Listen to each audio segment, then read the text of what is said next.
In this video, we will be discussing about green human resource management. We will understand what is Green HRM, its purpose, how companies can adopt it, and the disadvantages and advantages of Green HR. Protecting the natural world and its resources for the next generation has emerged as an urgent priority for society, policymakers, and managers. Nowadays, there's a growing need for strategic Green HRM. The integration of environmental management into HRM in the perspective of the question of environmental pollution in the world. HR professionals can indicate that growing employees to be more environmentally friendly in the workplace is a top practice for their organizations. Green Human Resource Management, also known as GHRM, defined as HRM activities which enhance positive environmental outcomes, is developing as one way to help tackle this ecological priority. It also refers to the policies, practices, and systems that make employees of the organization green for the benefit of the individual, society, natural environment, and the business. GHRM refers to using every employee touchpoint or interface to promote sustainable practices and increase employee awareness and commitments on these issues of sustainability. The purpose of GHRM workplace-based practices are to help organizations reduce factory and office emissions and increase recycling, to avoid or minimize global warming, to avoid or minimize natural disasters, to avoid or minimize health diseases owing to pollution, to ensure balance in relationships between life and environment.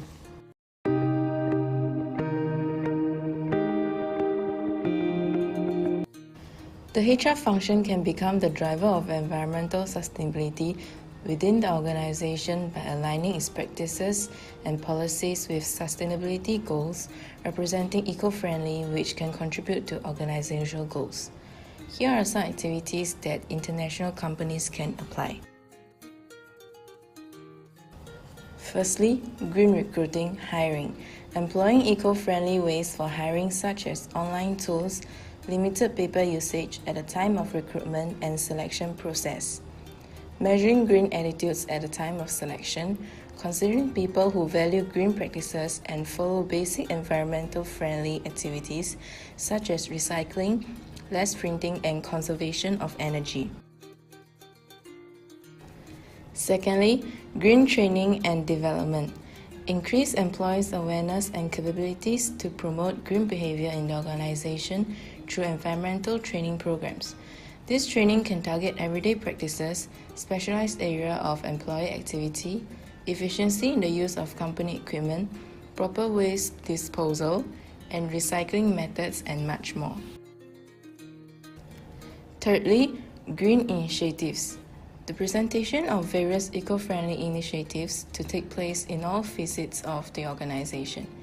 Establishing a carpool program or offering free or discounted transportation passes.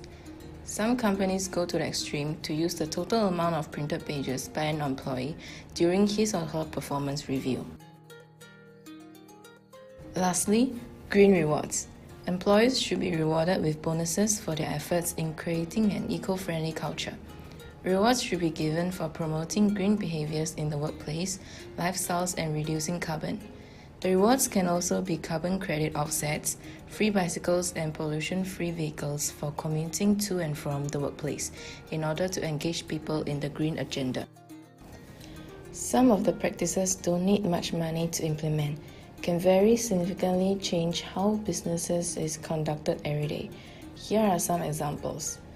Using energy-efficient bulbs, go paperless by using apps, software, and make double-sided copies. Powering down computers after a few minutes of inactivity instead of hibernating them. Reduce business travel, teleconference instead of traveling. Recycle waste and use recycled office furniture.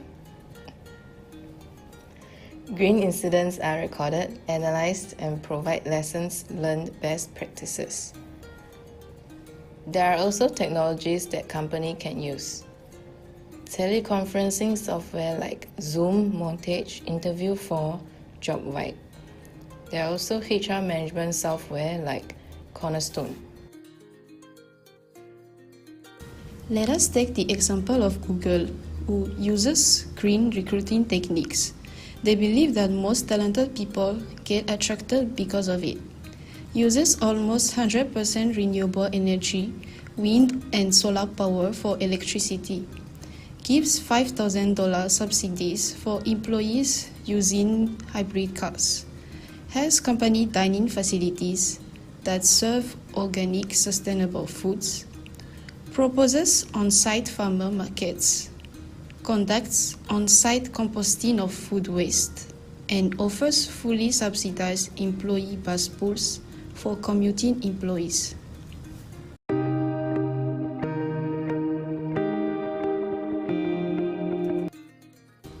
So, what are the benefits of GHRM?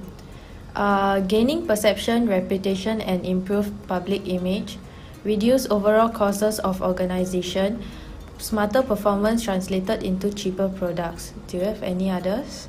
Oh yes, economically useful, hence direct impact on profit, and it enhances the return on investments, increases employee motivation, engagement and confidence, and also improves the health of the workforce, such as they get to cycle to work or share cars and public transports.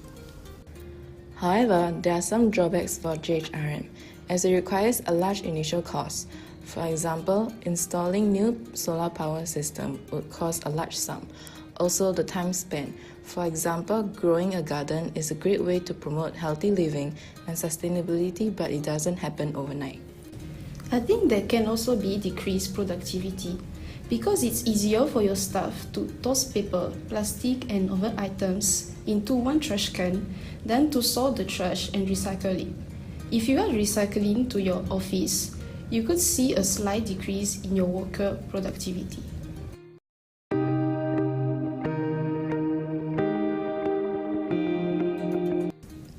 Keep in mind that our millennials are extremely environmentally conscious, and the employees will be your best allies in supporting your organization, as long as you also provide them with an explanation of why on the need of every policy.